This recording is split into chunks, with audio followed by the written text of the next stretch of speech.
다시 뵙게 됩니다. 그간에 멀리서 교회 이제 소식들 간간히 듣고 있고요. 또 최근에 목회 수기, 제자훈련 수기를 출간을 하셨는데 많이들 사셨다고 하는 이야기는 전 목사님 통해 지금 들었어요. 근데 다 읽으셨죠? 안 읽고 예라고 대답을 하는 건 안 되니까 침묵하시는 것 같아요.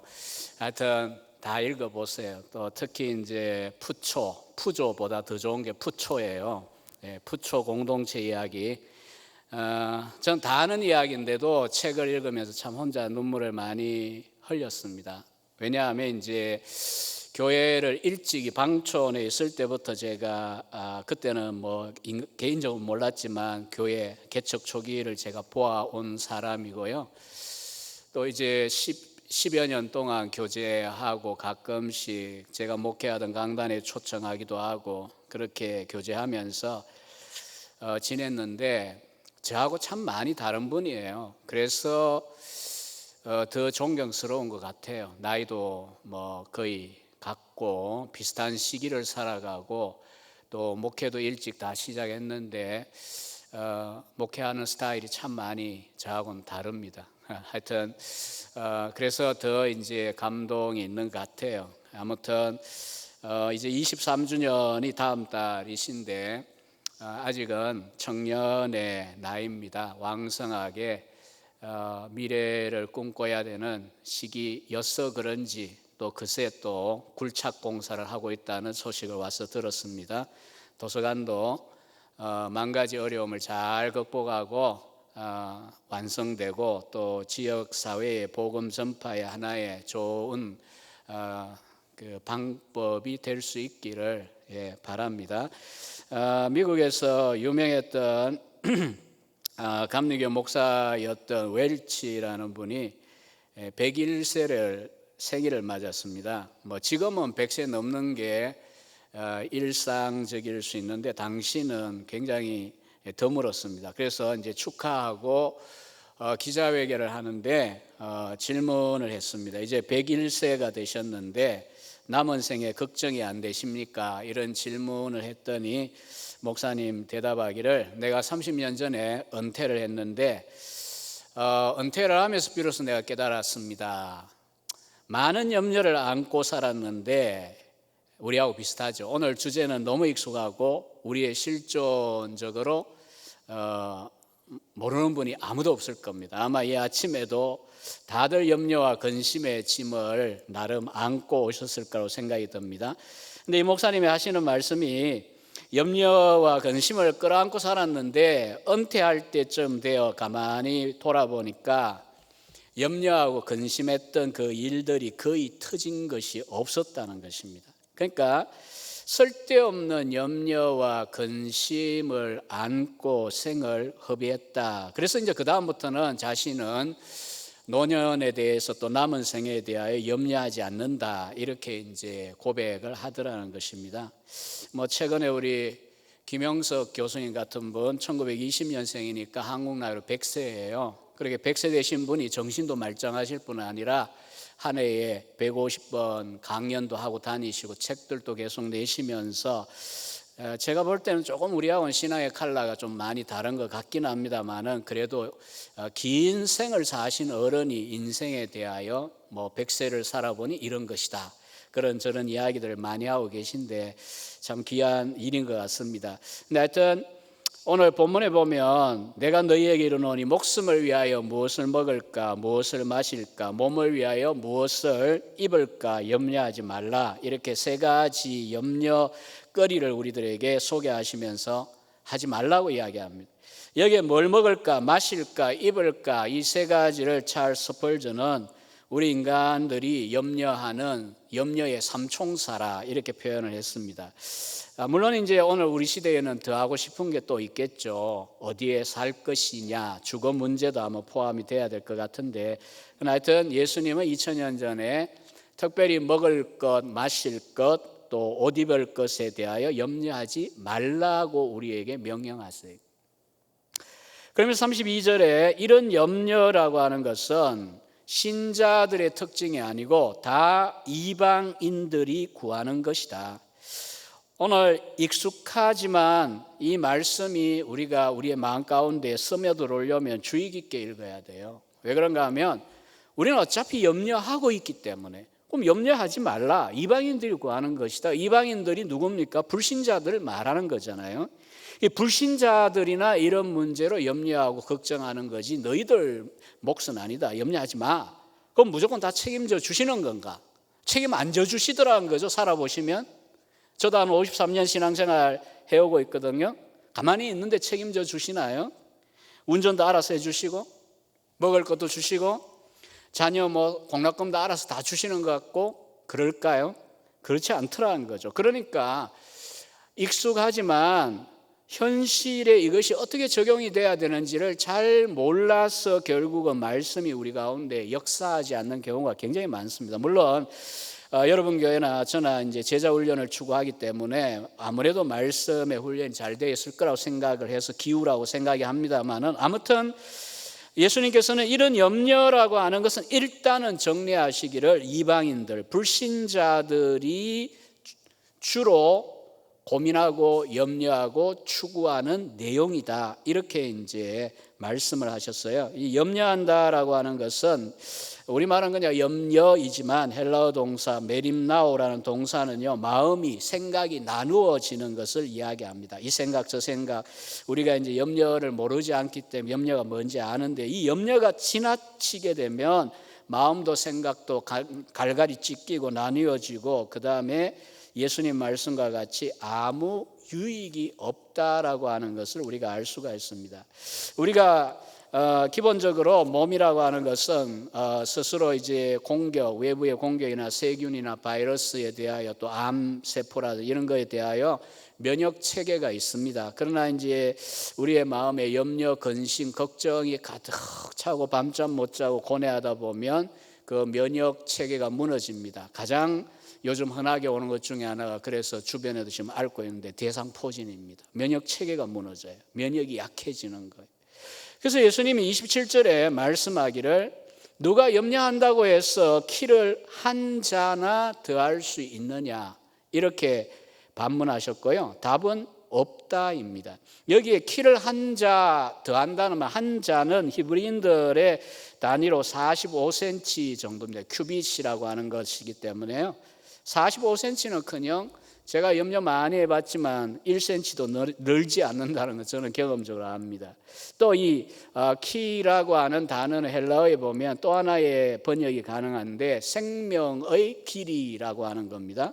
그러니까 우리가 염려를 많이 하면 우리의 생명의 길이가 조금이라도 길어지는가? 아니죠. 길어지지 않아요. 물론 이제 우리가 지금 염려와 걱정, 불안 이 문제하고요 정상적인 생각과 사려와 분별 사이를 구분을 하셔야 돼요.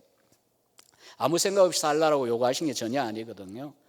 어찌됐든 우리가 그 경험 속에서 불신앙적이고 또 세상 사람이나 다를 바 없이 좌불안석이 되고 걱정하고 늘 거기에 매진해서 다른 것들이 보이지 않고 뭔가 마음이 지치고 공고하게 만들고 절망하게 하고 좌절하게 만드는 이런 종류의 염려는 결국은 우리들에게 아무런 도움이 되지 않습니다. 그럼 그런 염려와 걱정들을 어떻게 극복할 것인가? 누구나 예외가 없습니다. 어떻게 극복할 것인가? 혹은 염려하지 않을 수 있는 길이 과연 무엇일까요? 혹시 영어가 조금 이해가 되신다면 저희 신학이라는 게 교리고 또 철학을 바탕으로 제가 또 가르쳐 가다 보니까 성경적인 가르침이긴 하지만 이 단어에 대하여 굉장히 예민한 편인데 집에서도 그래서 단어 하나하나를 집사람과 제가 좀 싸우는 편이었는데 그랬더니 27년을 그렇게 사니까 집사람도 굉장히 단어가 예민해졌어요. 오히려 제가 도리어 화를 냅니다. 왜 그래 예민하냐? 당신에게 배웠다. 이렇게 하면서 그런데 careful life라는 영어 단어를 한번 젊은 분들 연상해 보세요. 물론 뜻은 다르게 이야기할 수 있는데 care, 염려가 full, 가득한 삶. 근데 이제 그 반대가 뭐냐 하면 careless예요. 부주의하다고 번역할 수도 있지만 단어 뜻 그 자체로 보면 염려가 없는 라이프 삶. 염려가 충만한 삶에서 염려가 없는 삶, 생각은 하지만 염려하지 않는 삶으로 갈 수 있는 길이 뭘까? 오늘 저는 본문 속에서 4가지를 간단하게 여러분들과 함께 나눠보려고 합니다. 앞에 2부도 마치고 어떤 분이 인사하는데 참 은혜를 많이 받았습니다, 이렇게 이야기하길래 저는 뭐 하나도 잘했다 이런 생각하는 문제가 아니고요.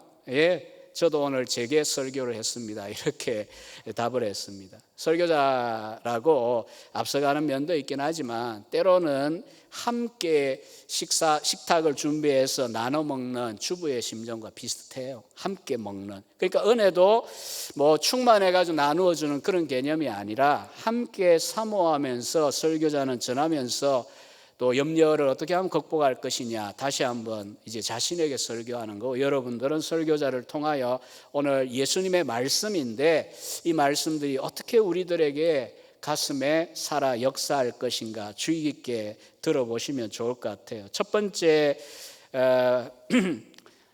규칙은요, 하나님이 하시는 일을 묵상하라라고 하는 겁니다. 우리는 생각이라고 하는 것은 안 하고 살 수가 없어요. 생각의 내용, 생각의 방향을 바꿀 것을 요구합니다. 25절 하반절에 보면 일단 우리가 상식적으로 이해할 수 있는 말입니다. 목숨이 음식보다 중하지 아니하며 몸이 의복보다 중하지 않냐. 목숨과 몸이 당연히 음식이나 의복보다 중요합니다. 우리가 살고 있기 때문에, 몸이 있기 때문에 의복이 필요하고 음식과 음료가 필요한 거잖아요. 하나님께서 우리의 인생에 있어서 삶과 몸을 허락하셨는데 하물며 살아가는 데 필요한 것들을 주시지 않겠느냐, 이치적으로 우리들에게 설득하시는 거예요. 그러면서 이제 눈을 들어 하나님께서 우리들의 인생 혹은 역사 가운데 어떻게 일하시느냐, 굉장히 일상적인 관찰에서 발견할 수 있는 2가지의 유명한 이야기를 하셨어요. 26절에는 공중의 새를 봐라, 심지도 않고 거두지도 않고 창고에 모아 들이지도 아니하되 너희 하늘 아버지께서 기르시나니 너희는 이것들보다 귀하지 않냐. 여기에 주님은 첫 번째 우리들을 향하여, 제자들을 향하여 먼저 하셨지만 우리들을 향하여서도 눈을 들어 공중에 나는 새들을 보라 이렇게 명령하세요. 새들을 보라. 여러분이 본다라고 하는 것은 그냥 예사로 그냥 눈 들어 보이니까 보는 이런 보는 정도가 아니고요. 사실 좀 강한 동사예요. 즉 존 스토트가 이 단어를 이렇게 번역을 했어요.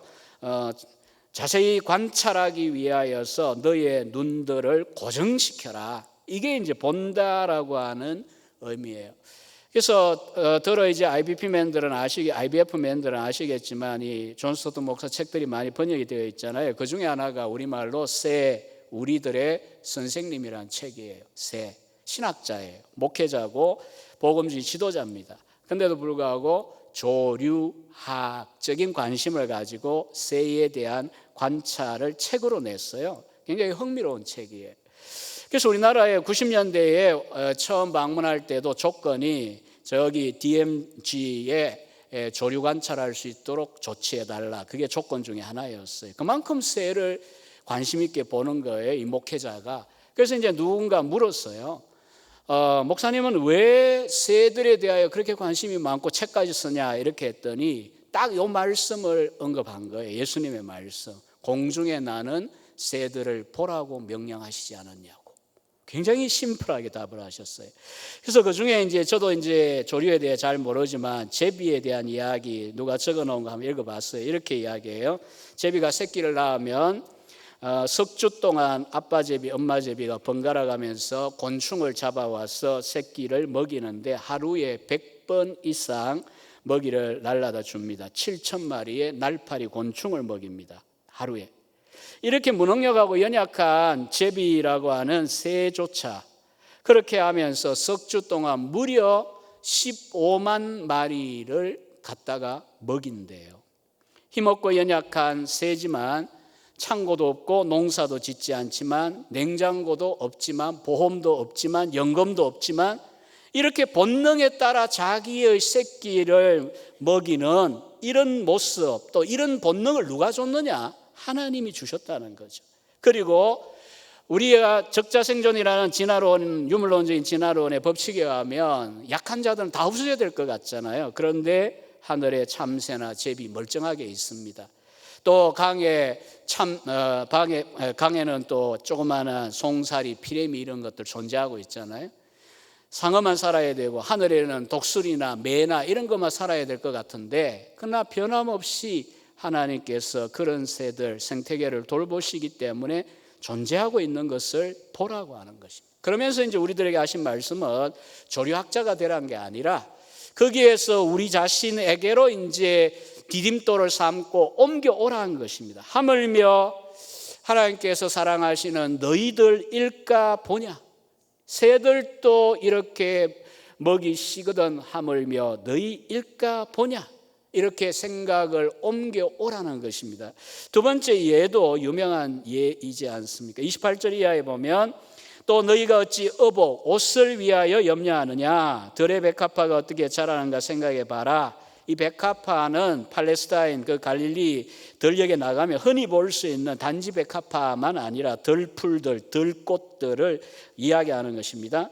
그런데 그런 들꽃들 관심 있는 분들 또 이제는 옮겨와서 이제 화초의 문제이긴 한데, 직접 기르는 혹은 돌보는 귀한 것들도 있지만 특히 이제 우리 주변에 그냥 푸드러져 있는, 허드러져 있는 그 조그만하고 연약해 보이는 풀들이나 꽃들을 한번 쭉 관찰해 보십시오. 저는 이 당뇨 때문에 건강이 안 좋아서 학교 이제 양지 캠퍼스 산책을 하려고 애를 많이 쓰는데, 꼭 이제 다니면서 보면 야산도 보고 하늘도 보지만 이제 조그마한 풀들 또 꽃들을 보고 또 이 바람에 움직이는 모습들을 보면서 저는 이래요. 단순히 자연의 아름다움이나 또 자연이 이렇게 사사로운 것들이 왜 의미가 있는가, 이런 생각보다는요, 하나님께서 들의 이 꽃들도 풀들도 잎이 시거든 하물며 너희일까 보냐. 그리고 주님은 더 극단적으로 우리의 평가와 다른 평가를 하셨어요.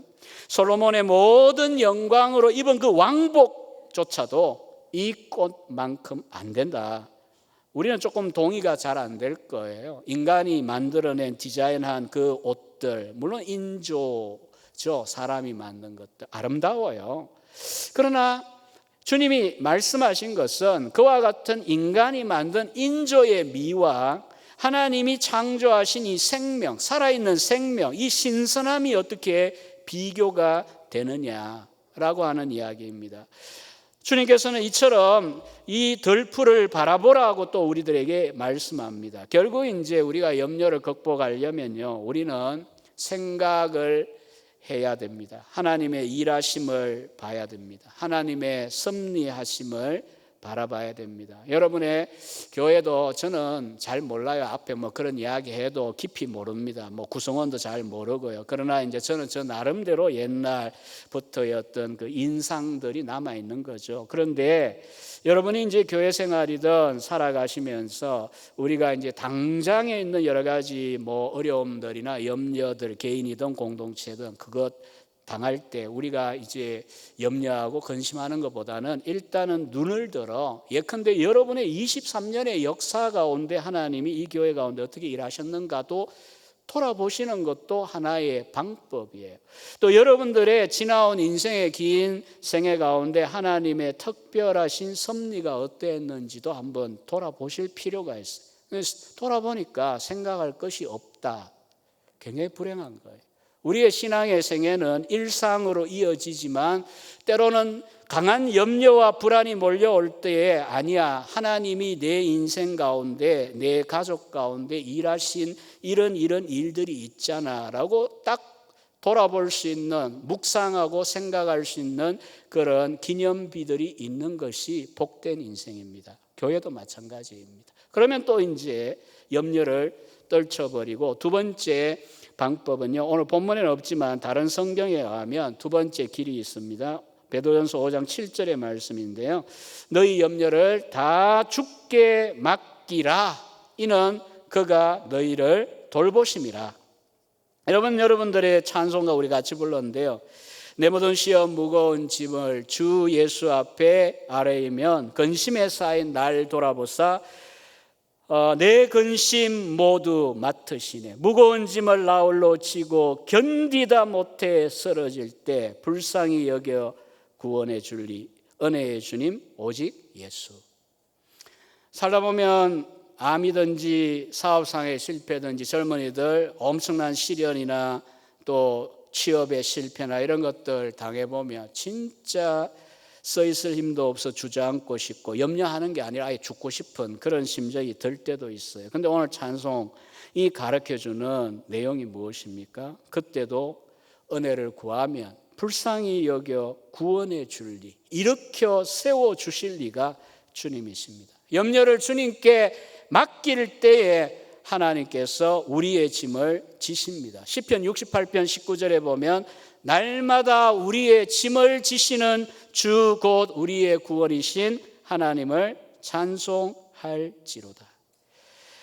사도 바울은 로마 감옥에 갇혀 있으면서 사실은 위로를 자기가 받아야 되는 것 같은데 인간적으로 보면 오히려 빌립보 4장 6, 7절에 보면 밖에 있는 빌립보 교인들을 향하여 권면하잖아요. 아무것도 염려하지 말고 다만 모든 일에 기도와 간구로 너희 구할 것을 감사함으로 하나님께 아뢰라.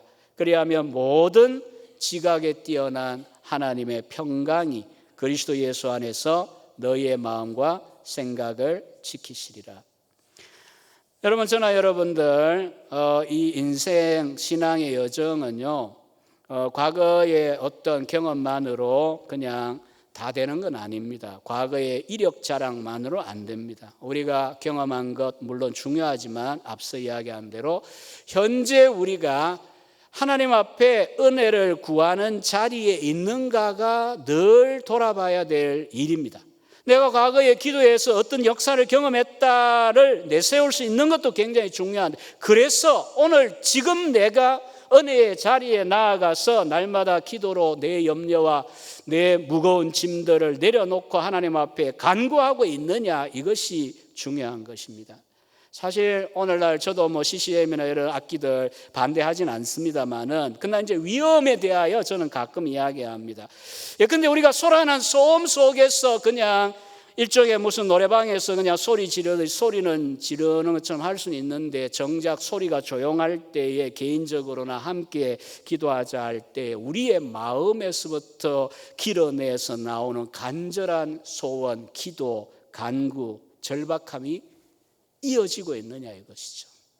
여러분, 우리의 기도가 삭막해지고 메말라진다면 다른 어떤 것으로도 보상할 수 없습니다. 이건 저 자신을 향해서 하는 말입니다. 우리가 어차피 인생은 살아서 움직이는 유기체이고 영적인 삶도 끊임없이 기도하라고 요구하시는 인생입니다. 그래서 오늘 주일날 이렇게 예배하기 위하여 기쁘게도 오지만 힘들게도 오고 또 가기 싫은데 끌려오기도 할 수 있어요. 마지못해. 그러나 오신 것은 잘한 거예요. 왜냐하면 여기 오면 일단 하나님께서 말씀을 통하여 무엇이 중요하냐, 우리로 하여금 보게 합니다. 정말 우리 인생 책임지고 도와줄 자가 누구냐에 대하여 다시 한번 우리가 마음 가운데 주목하게 합니다. 그래서 사실은 기도의 자리에 나아가는 것, 예배의 자리에 나아가는 것은 우리가 이 세상의 염려와 그 모든 걱정과 불안에서 자유로워질 수 있는 중요한 하나의 방법입니다. 그러니까 전쟁이 나서 그 어려운 시기에조차도 성도들은 예배하고 하나님 앞에 기도하면서 힘을 얻고 돌파할 수 있는 용기를 얻지 않습니까? 세 번째는 우리가 염려와 근심을 극복할 수 있는 길은 33절에 보면 유명한 구절입니다. 누구나 다 외우는 구절이죠. 그런 정도는 먼저 그의 나라와 그의 의를 구하라. 그 의는 하나님 의입니다. 하나님의 나라와 하나님의 의를 구한다. 그냥 구한다 이런 의미보다는 추구하라는 것입니다. 그렇게 할 때 어떻게 하시느냐? 모든 것을 너희에게 더하실 것이다. 저와 여러분들이 모두 무엇인가를 추구하고 살아갑니다. 한 주를 예배 시간에 기도 시간에 뒤돌아보며 나는 무엇을 위하여 전력 투구했느냐, 이 한 번씩 반성하는 게, 회개하는 시간이 결국 영점 조정하는 시간이 이 예배 시간이고 기도의 시간인데요. 사실 우리는 추구함이 없이 살 수는 없어요. 근데 그 추구가 앞서 이야기한 그런 염려와 걱정거리들이 아니고 오늘 하나님의 나라와 하나님의 의를 대상으로 삼고 추구하라고 우리들에게 가르쳐 주셨어요. 이 하나님의 나라는 하나님의 왕노릇 하시고 다스리심입니다. 하나님의 의는 마태복음 속에 주로 하나님의 뜻대로 사는 삶입니다. 우리는 당장의 어떤 일들, 긴박한 일을 만나면 이걸 해결하거나 이 문제를 해결하거나 무엇을 얻어야 된다가 절박해요. 누구나 다. 그러나 하나님이 통치하시고 섭리하시는 이 역사와 인생사 가운데 그가 모르고 일어나는 일들은 없습니다. 우리가 겪는 육체의 질병이든지 어떤 어려움이든 역사적인 문제든 오늘 우리 조국의 이 어려운 문제들이든 간에 하나님이 모르시거나 하나님이 대책이 없는 건 아무것도 없습니다. 그러니까 그런 하나님께서 원하시는 것이 무엇이냐 뜻을 구하고 어떻게 하나님의 나라가 이 나라 또 이 지역 우리 가정 우리 공동체 가운데 직장 가운데 이루어질 것이냐라고 하는 그런 관심에 우리의 초점이 바뀌어질 때에 일단 우리 마음에 소위 평화가 옵니다. 그리고 필요하다면 나머지 것들은 보너스로 주시겠다라고 약속을 합니다. 어떤 중동에서 40년 동안 선교를 한 목사님을 만나서 돌아가신 오카노 목사님이 살아계실 때 물어봤습니다. 40년 동안 이슬람 선교를 하셨는데 누가 어떤 단체가 지원을 하셨나요? 교회가 지원하고 또 선교단체가 있고 이런 게 통상적인 방식이니까 이렇게 질문을 했어요. 그랬더니 나의 후원단체는 마태복음 6장 33절입니다. 이렇게 대답하더라는 거예요. 그런 정도 너희는 먼저 그의 나라와 그의 의를 구하라. 그리하면 이 모든 것을 너희에게 더하여 주겠다라고 하는 이 말씀 하나 붙잡고 선교하러 갔는데 자비랑 선교죠. 갔더니 하나님께서 한 번도 끼니를 굶기시지 않았고 헐벗고 다니지 않도록 옷을 늘 공급해 주셨다라고 고백을 하더라고 하는 것입니다.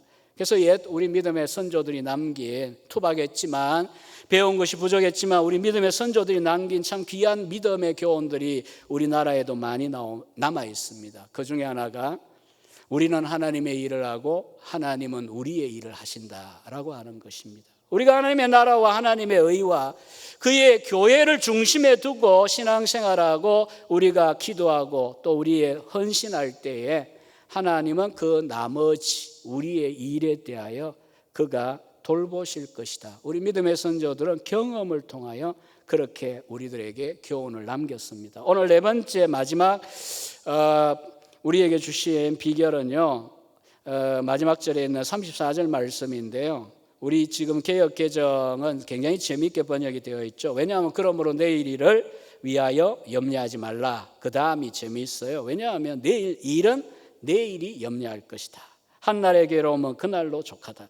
여기 중간에 있는 내일 일은 내일이 염려한다라고 하는 구절을 우리는 언뜻 그냥 느끼기에 내일 일은 내일 염려해라 이렇게 이야기하는 것 같아요. 그런데 정확하게 헬라어를 번역을 잘했어요. 내일 일은 내일이 염려하는 거다. 너희가 아니고 우리가 아니고.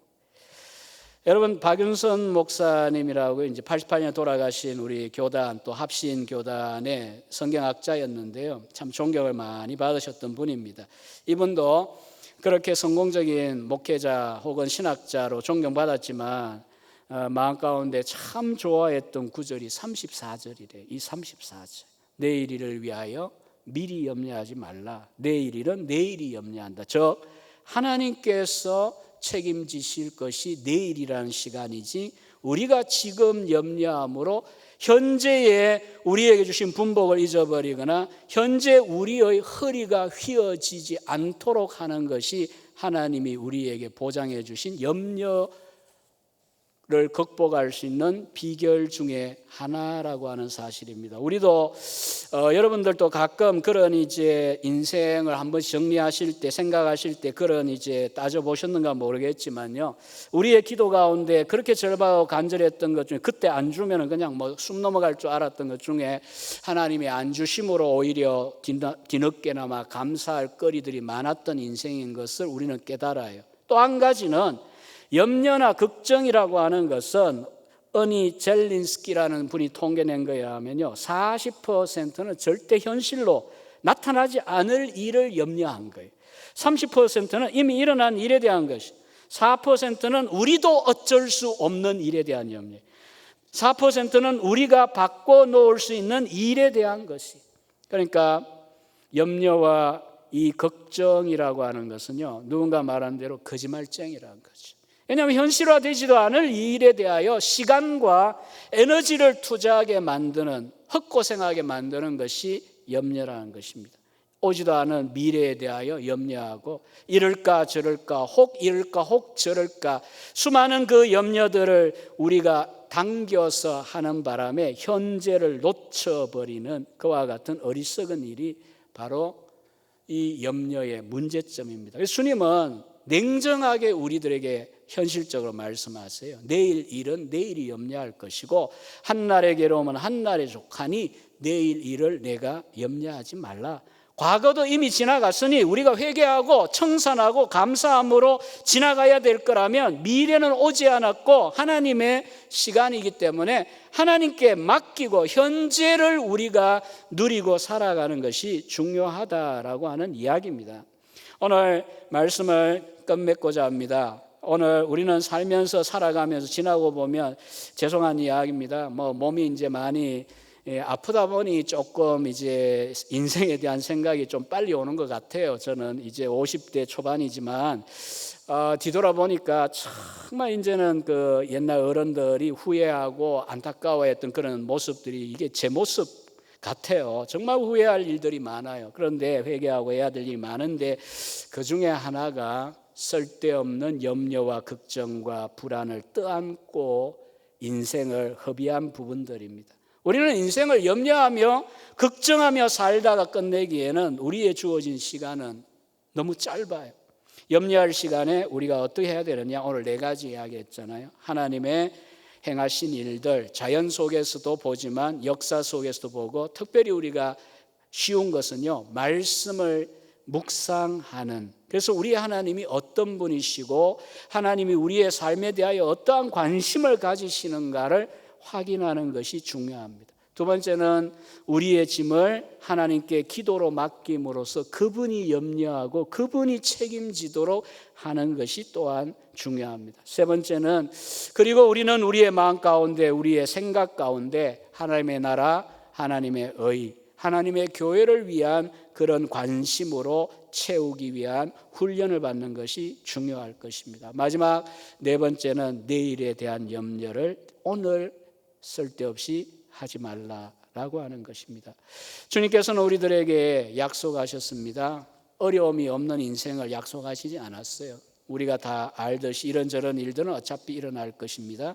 그러나 하나님께서 책임지지 못할 일은 일어나지 않습니다. 이 역사든 우리의 개인사든 하나님께서 우리들의 인생에 있어서 가장 선한 길로 결국은 인도하고야 마실 것입니다. 그리고 필요하다면 로마서 8장 32절, 저는 참 정말 이 가슴에 맺혀 있을 만큼 좋아하는데요, 그의 아들을 아끼지 아니하시고 내어 주신 이가 그 아들과 함께 다른 모든 것을 선물로, 은사로 주시지 않겠느냐.